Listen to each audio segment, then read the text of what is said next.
It won't be public. Okay. That's just for Brent can't be on. He's on vacation. I kept texting him today. I'm like, I know you're on vacation, but I know you're on vacation, but and he just let me keep texting him. Okay, so I like to do this like once a quarter just to touch base with everybody, see how everybody's doing, how you're feeling. We've got Shauna on, Caitlin will be on in a minute, but a couple of the questions that I already got is first about the $5,000. So let's talk about that. The $5,000 that they get when they graduate is, why do we have it? Let me see, hang on, let me check. I don't know. The $5,000 they get when they graduate from the HOPE program is provided by the Dream Center. And you know what, it may be you, Shauna, so let me see if that helps. Yeah, that helped. But I've sent out several emails saying, hey, if you're doing the Arizona tax credit, which is $400 for one person, $800 for a married couple, that makes sense. There's 4 different ways to do the tax credit, and we fall under one of the ways. And I can email it to y'all again if you need it, but all the team leaders have it. The idea is that if everyone on a 9-person team does the Arizona tax credit for a year to a year and a half, we can allocate that to be the $5,000, but it's not mandatory. It's just if mentor team members do the tax credit, we're going to put it in your mentees, like, I guess, savings account. Okay. So if you do the Arizona tax credit to the Phoenix Dream Center, please let me know so I can tell our accountant to earmark that for your mentee.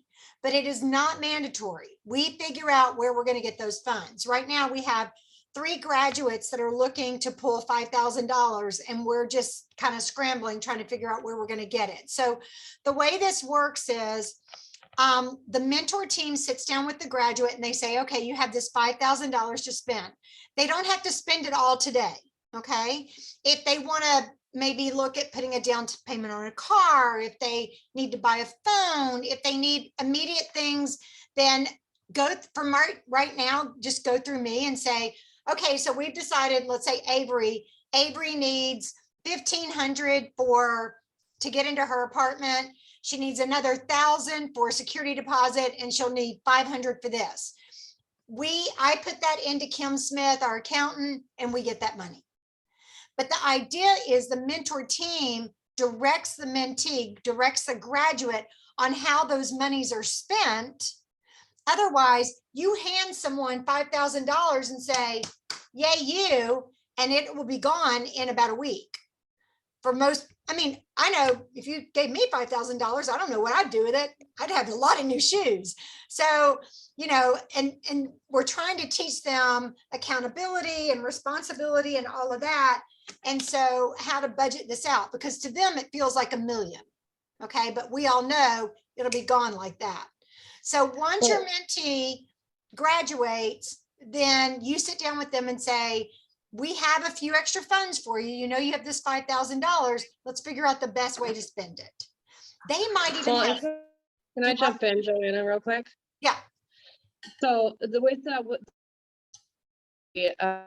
check would be written directly from Dream Center to whatever they're wanting to put it towards. So if they're wanting to put it's for an apartment, the check would be then or, you know, vice versa.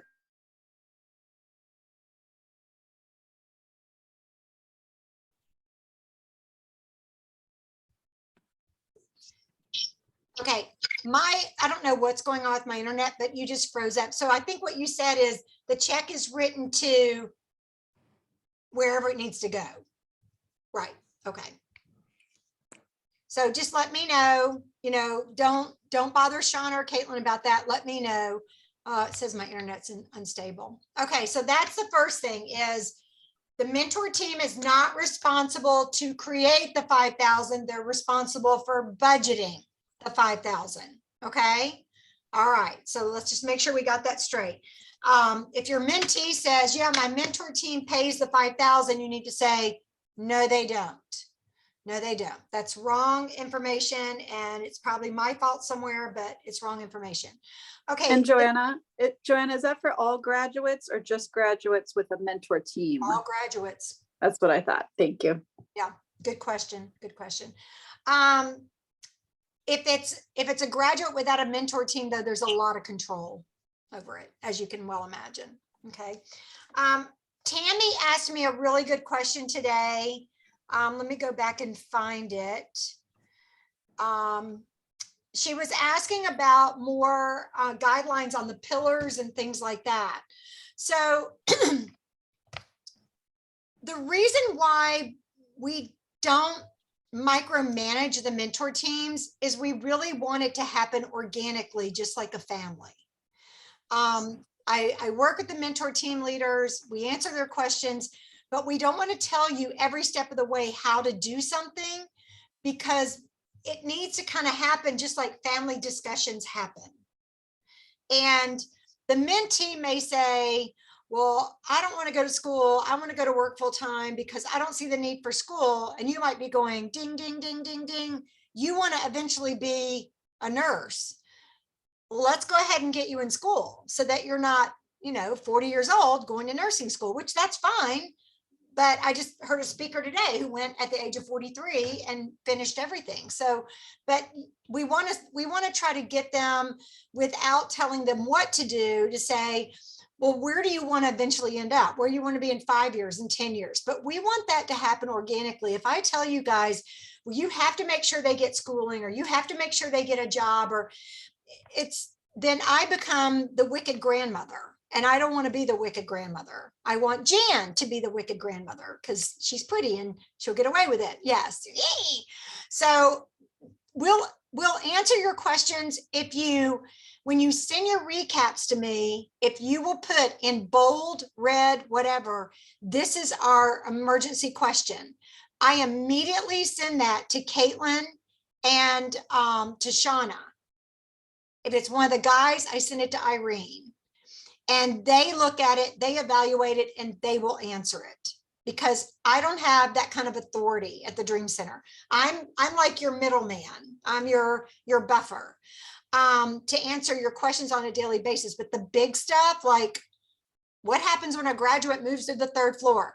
Okay, I'm not there. I don't know. That would be what they're going to talk about. So they're going to talk about that in a minute. But the pillars, I know, Deb or Tammy, because you were not a team leader before, you don't have the pillar breakdown. I will send that to you. Does anybody else need the pillar breakdown? Do you all want the pillar breakdown? Okay. All right. It's not a very pretty piece of paper. I took a picture of something. So I'll email it to the team leaders and you can just ask them to forward it to you. That way you can all get it. So that's the pillar thing, but there should be on 3rd pillar by the time they get to you.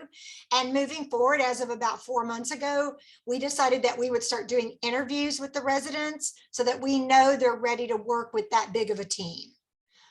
We've already got 2 residents that we bumped down to just having an advocate because the stress level and anxiety and all that. The other question came from Diane. She had a whole list as far as, hang on, let me go into that one. Hang on. Lots and lots of text messages. And then I'll take y'all's questions from the floor. Hang on. I sent it, Shauna, I sent it to you. Do you have it in front of you? Oh, here I see it. Okay. I pull it up.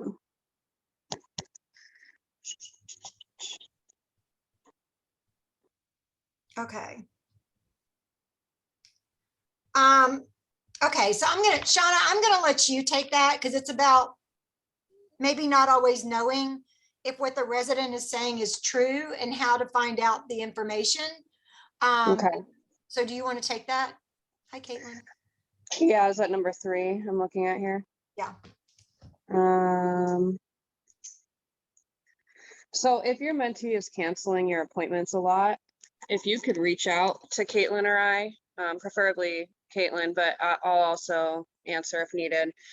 We can sit down with that resident and figure out really what's going on with them, and see if it's appointments or what is actually happening in their life. I know that with as Joanna has already mentioned, we have already had 2 people drop out of having big teams because of the anxiety levels have been so high. And, that actually might be the case with Brandy as well, but I know that she has worked with you guys really well, for the most part, other than having to cancel all the time. But she does have a very busy schedule, with all of her therapies, and classes and things that she is in for DCS. So I can sit with her and talk with her about all of that. And then, Well, Shauna, let me jump in there. So I sent Caitlin, Irene, and Shauna that, you know how I've been bugging y'all about to the team leaders, I need your dates, I need your breakdowns, I need this. This is why. I sent them everybody's dates, who's on their team, what their lane is, everything, just by first name, okay? So now they have the dates in their hand, so they can sit down with the mentee and say, you had a mentor team meeting, I heard you missed it, what happened? But if you have a mentor team meeting and they either call and cancel at the last minute or they don't show up, your next phone call should be to me, because then I can figure that out. I actually really messed up with one of the mentees last week. I thought her first mentor team meeting was last week. It was changed to August because she was traveling for several weeks. I didn't get the message to the mentee. She's in the lobby. I'm texting with her, you've got this, you're going to be great. And 10 minutes later, she goes, they're not here. And I went, what's going on? And I texted the mentor team leader and they said, no, we had to change it to August. And I'm like, so you know what, guys, we are all human. Okay. I am not a Stepford wife. And, of course the mentee, the resident was like, it's okay. It's okay. I'm like, I'll make it up to you. I'm so sorry. But, at least it wasn't the opposite, that she didn't know she had a team meeting and they all showed up. But they have been told, leadership's been told that the mentee should make sure the learning center is cleaned up, that they are in the lobby with their notebook ready to go. And y'all, this is a learning process for everybody. Y'all know we just started this just under a year ago. Like, we are all navigating these waters together. And your questions and your concerns, that's great, because it helps us know what you need as leaders and as team members. But I will tell you, I'll just reiterate again, for those of you who just signed on, I'm not a micromanager. And in the very beginning, when we designed this, Brian told me, he said, Brian Steele, the executive director, said, this is not something you keep your hand on. You turn it out, you let them go, and you let them organically become a family, just like a regular family becomes a family. And that's kind of hard for me sometimes. So if you see my house, I like organization. And so it's, y'all done a great job. And I hope it's been rewarding for you as well. But, things get a lot more normal and regimented once September hits and everybody comes back to Arizona. And, and there's no more vacationing and all that. So, and I think a part of that family model as well is also working out the issues of when you feel like your mentee is not being honest with you. It's kind of figuring out that balance of how do you approach it? When do you approach it? And also, when would be time to bring in bigger leadership if you're not able to get to the bottom of it on your own. And then obviously, of course, when you do come to hire leadership, we would love to have examples, just so that we're able to support you guys in the best way possible. So we're not just standing there saying, well, you're lying and we don't know about what. And then money management is definitely a hard thing for all of our mentees. And so this is something that I also need all of you to be patient with them, especially mentees that are moms and have been away from kids for a long time. That's just, again, be patient with it. And then if you guys do need to bring in help for it, we definitely can work on that too. Yeah. Maybe not. yeah, you're not alone. You're not alone. And that's why it's so important for you guys, when you turn in your reports, to highlight what you want me to send directly to Shauna and Caitlin and Irene, if it's a young man, because they get so much stuff every day they have to read that if we, hang on, let me mute. Please. That if we expect them to read through every one of those reports, they're going to hate us, and we don't want that. So, but I do send it to them. Every report you send me, I forward to them. Other concerns. This is not easy. Another thing I wanted to draw your attention to is, except for one team right now, we really need you guys to try to meet in the first few months. First, I'd say 5 or 6 months on campus. And I think it's easier for everybody to meet on campus. Unless your team is like right there. We have a new team that's going to be kicking off in another month, and they all live way far away, but they all live near each other. So we're going to work out how they can do that at their church. But for the most part, we really need the meetings to be at the Dream Center. But, as winter approaches, winter is coming, hopefully sooner than later. And if you don't feel safe or whatever, I mean, it's a scary part of town. I mean, it doesn't scare me, but, it's a scary part of town. If you're ever at the Dream Center and you want someone to walk you to your car, that is not a problem. You just go to whoever's on security in the lobby and say, can you walk me to my car? And they will be absolutely, they'll open the door for you and everything. So never feel like if we have an evening meeting at the Dream Center that it's anything scary or whatever. Oh, I know what the other thing was, graduations. So as soon as someone's ready to graduate, graduations are normally held the third Saturday of the month, the third Saturday of the month. So as soon as they're ready to graduate, they want it to happen fast. So we don't always have a way to get the word out to everybody immediately. We have 2 graduates that are about to hit, and we actually changed it to this month to accommodate mainly the mentor teams. But if you know that they're getting ready to graduate, ask them, when do you think you're going to be finished? Because probably the next month on the 3rd Saturday is going to be their graduation. Because Shauna, we try to make it happen pretty quickly because they're excited and they want to have that party. But, if you will stay in touch with your mentee as far as, how close are you? When do you think you're going to graduate? They'll have a couple of dates in mind, and we'll try to work around you guys. But you got to remember, this is like telling a 10-year-old you can't have your birthday party until next week. That ain't happening. Yeah. Joanne, I have a question about graduation then. What is the time between knowing they're going to graduate to their expectation of moving out and that transition period? Ooh, that's a good question. It varies based on who it is. It depends on if they're financially ready, if they're working, or if they're in school full time. A lot of them want to stay at the Dream Center because now they're not going to classes anymore, but they might be working full time or in school full time. And they're really trying to, get their roots deep before we send them out. We try not to push them out any more quickly than they really feel they're ready. Okay, that makes sense. So do you have something that we can share as far as what the requirements for them to graduate are, or what are the pillars? Yeah, I'll send out the pillar. That's what I said. I'll send okay, out. So it's just reaching that final pillar. Just like high school. Yep. Okay. Just like high school. It's all about their points.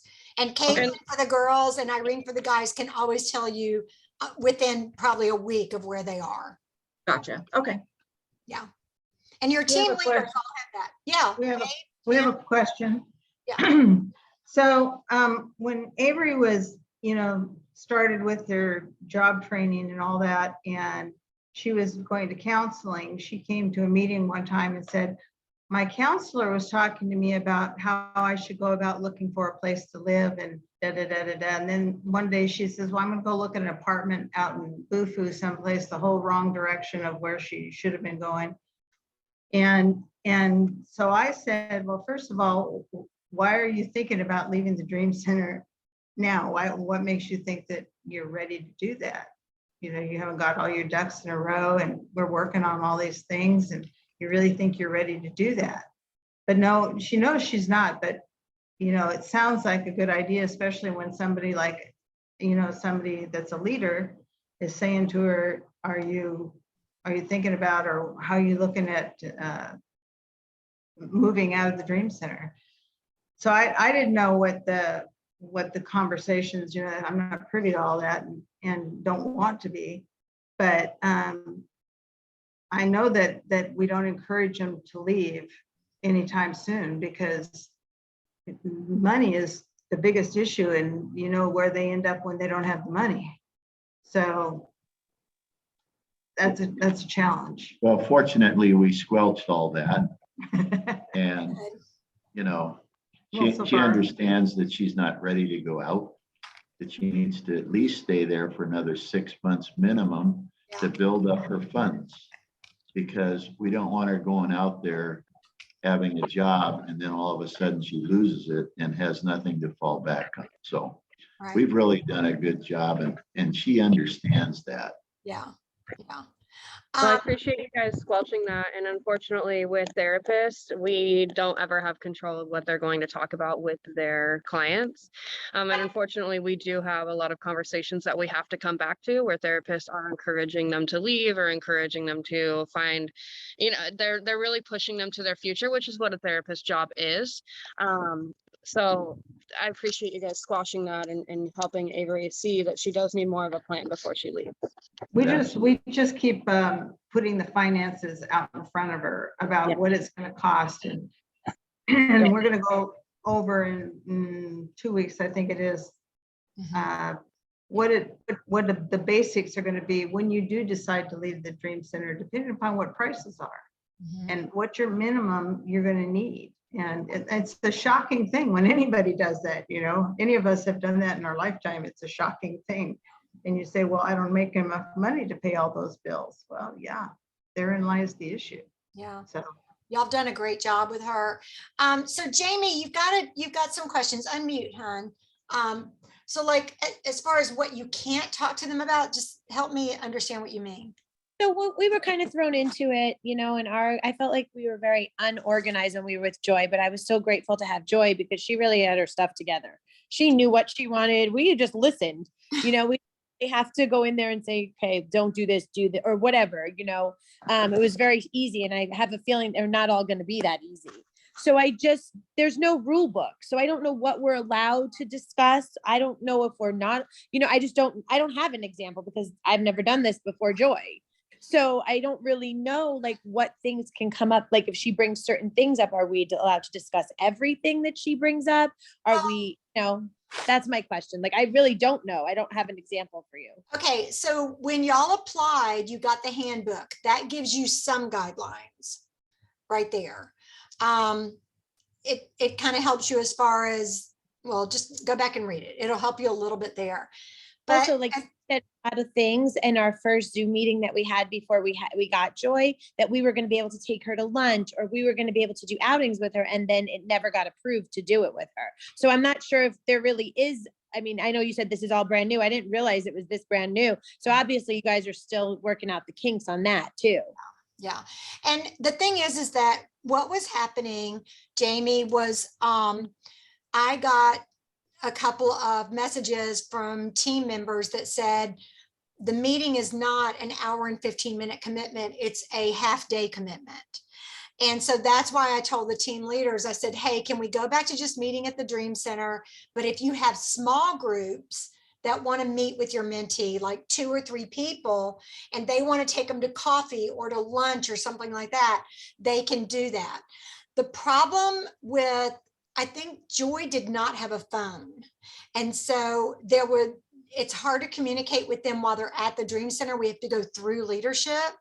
And I don't know that if y'all asked Joy, hey, can we take you off campus? I don't know if she ever brought that to leadership. She might've just said no. Do it. We wanted trying to take her to yoga because that was what she was really into. And we were that approved. And I know our leader sent many emails and it kept getting it wasn't getting answered, and then it got denied. So we were doing the due diligence to try to do the outing. It just never worked out. And she didn't get her phone back till she was in the 3rd pillar, because I guess that was what she told me she couldn't get it until she was in the 3rd pillar. So it wasn't, Well, I'm not sure why it was denied, but I'm sure there was a reason. It could Okay. be where she was going. It could have been that it was non-Christian yoga, because yoga can take you into a Actually, whole, Christian girl that was going to actually come to the Dream Center and possibly do it there. So we didn't, because we weren't getting approved to leave. yeah. We were trying to get someone to come in, and she was a Christian, actually. It was actually, but it doesn't matter. It's just the point. Like, I just felt like it was very unorganized, and it was like all over the place. I never knew we were doing the right thing for her, but I'm grateful to have her because she knew what she wanted. We just were there to be her friends and her family. Like, that's how I felt. But I'm not sure everyone is going to be like that. So I just want to know forward, like really what to expect. And I was really grateful that you guys did that training, but during my work hours, I could never go. It would be nice if we could get that in a video and maybe watch it, you know? I'm hoping that we do get it. They did film the last one. Hmm. But I haven't seen it yet. I haven't had access to it yet. I do want to just jump in a little bit on that. So if the mentee brings up topics with you, you are more than welcome to dive into them with them. Just be careful with prying questions out of them. Like Joanna said, go back to the handbook and kind of look that over. And then a lot of times with our mentees, and I'm not saying this is what happened in this situation, but sometimes with mentees, they may be scared to speak up to you guys or say no to something. They're also still learning how to set boundaries and have a voice. And so sometimes if it's something they really don't want to do, we will deny something for them. And that even comes down to like going on passes with their family or friends, or I know for myself, when I went through the program and I couldn't say no yet, I would tell Constance, please make up an excuse that I can't go to my mom's this weekend because I just don't know how to say no yet. You know, and so she would come up with some crazy excuse about how I got in trouble and I couldn't go, to help me feel more secure in that without having to say no and hurt somebody's feelings yet. So that's sometimes we face that as well. So I just always want you guys to kind of have that in the back of your minds too, that maybe it's something that the mentee is struggling with and being able to speak on. That makes sense. I mean, yeah, that could have been it, you know. Perfect. Thank you for that. A lot of course. dynamics, a lot of moving parts here, a lot. But you guys are doing a great job. And, you know, we have, you know, like I said, we have figured out that two people they really just needed a one-on-one, that one-on-one attention and that focus. And it happens. Mara is one of our advocates, and we really appreciate her saying that she would do that. I mean, it's crazy, but sometimes, you know, it just happens. We're trying to be flexible like Gumby. I have a quick question. Sure.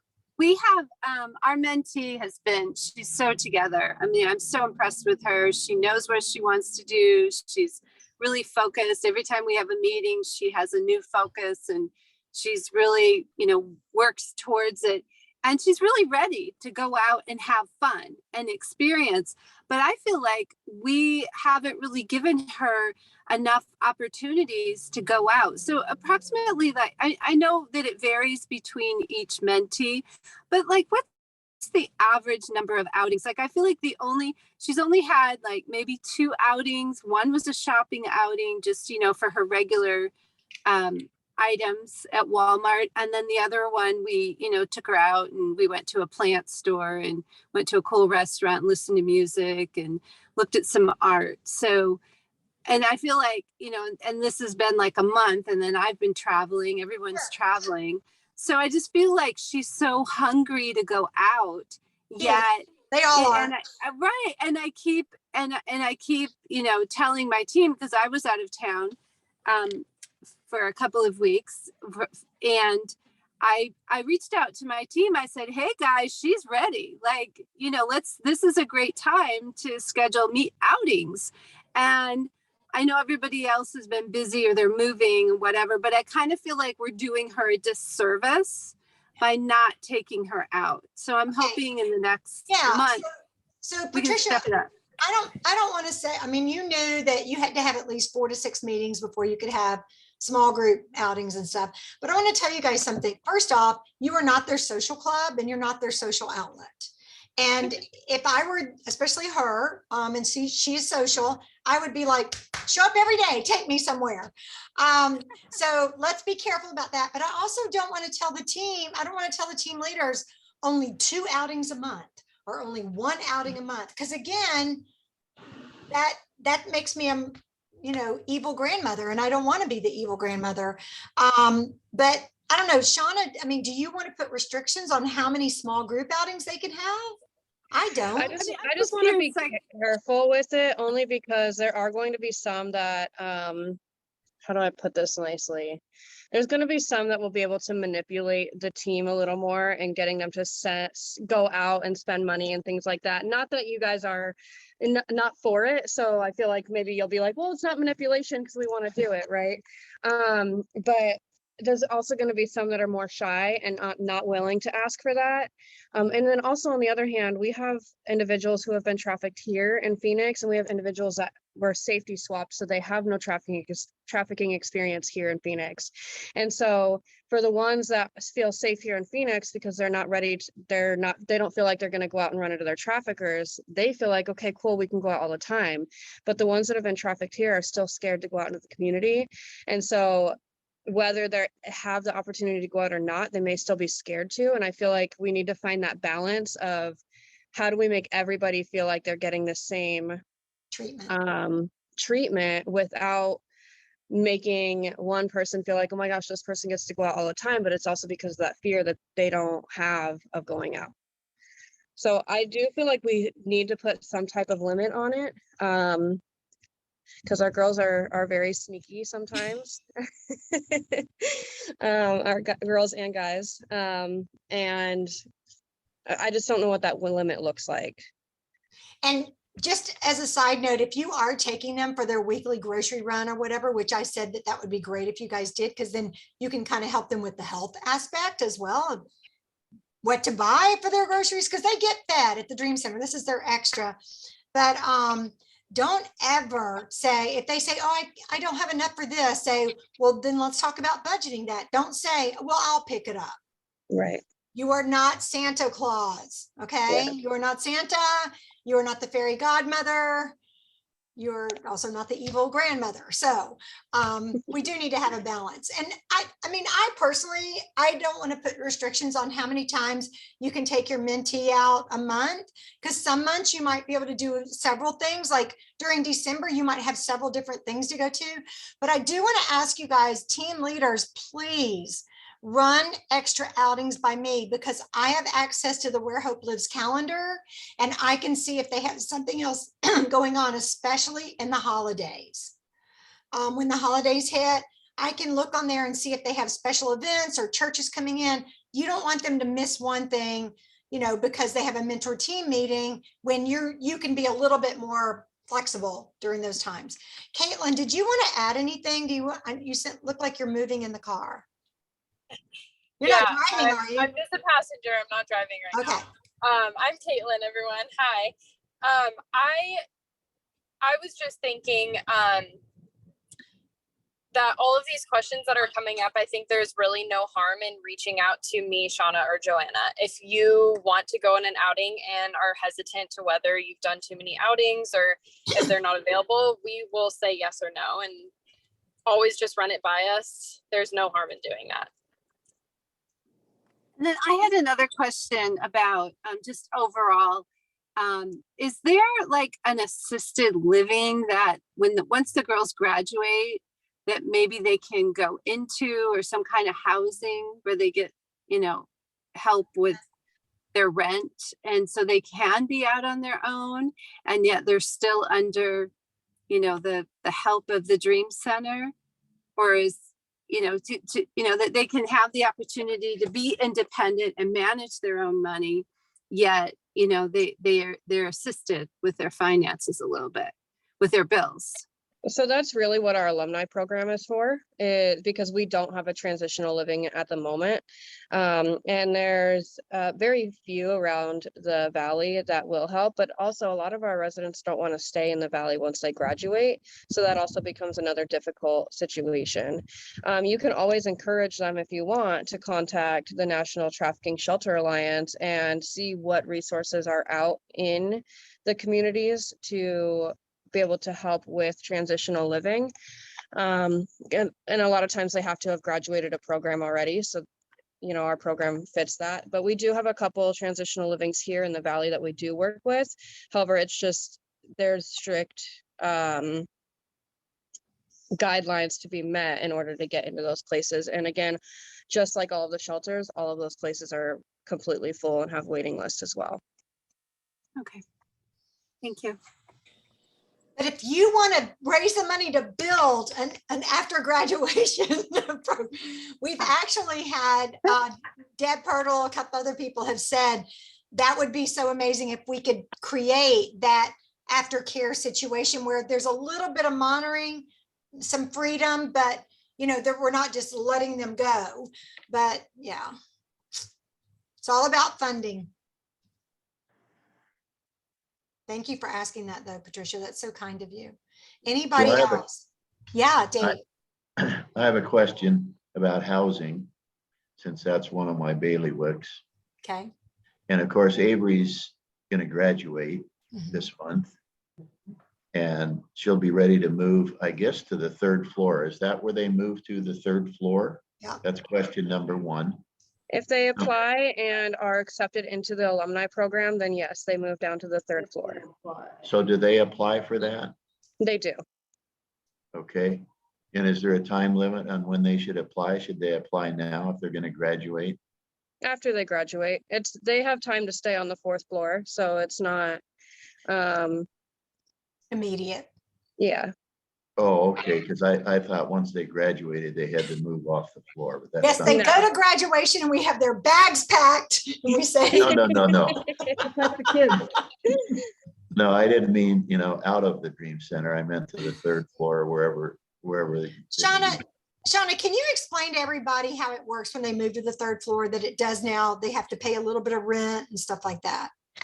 Yeah, absolutely. So a graduate can really stay on our 4th floor as long as they need to really figure out what the next steps are.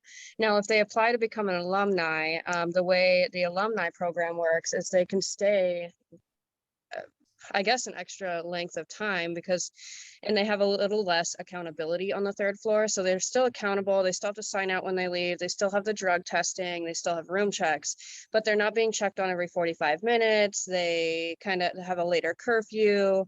They're not having to get passes approved kind of thing. And so it gives them a little bit more freedom. But yes, once they move down to the 3rd floor, if they are not in school full time. So the alumni program was actually created for Jade. I don't know if you all know Jade, but it was actually created for Jade. When she graduated the Where Hope Lives program, she was in college full time, really working towards her degree. And so they created the alumni program where she could move down to the 3rd floor, have the accountability still, be able to finish college, and then figure out what her next steps were. Now, we have also allowed it to be where people are working and they can pay a small program fee to start to build that responsibility of paying a rent.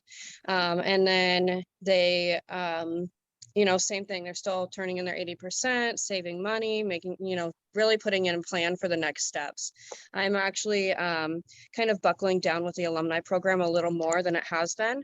And I'm going to start doing goal sheets with them and writing out short-term goals, long-term goals, and really keeping them accountable on how they're reaching those goals. Because I don't want anybody to just get down there and sit there and think that they just have a free ride. I want them to know that they're still working towards goals and they're still going to hit those goals. And so just to clarify real quick, the people she's talking about, they did not have mentor teams.